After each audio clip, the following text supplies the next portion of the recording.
ಮೆಚ್ಚುವ ಹಾಗಿದೆ. ಇಲ್ಲಿ ಮೊಗ್ಗು ಅರಳಿದರೆ ಹೂವಿಗೆ 1000 ವರ್ಷವೇ.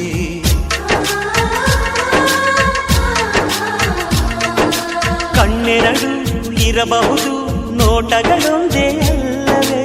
ರೂಪಗಳು ಎರಡೆರಡು, ಹೃದಯ ಒಂದೇ ಅಲ್ಲವೇ? ಈ ಜೀವನ ಸಂಜೀವಿನಿ, ಇದು ಅಣ್ಣನಾಶಯ, ನೀ ಹೇಳು ಶುಭಾಶಯ. ನಮ್ಮ ಮನೆಯಲ್ಲಿ ದಿನವೂ ಮಿರುಗೋ ಚೀಕರಿ, ಬೆಳದಿಂಗ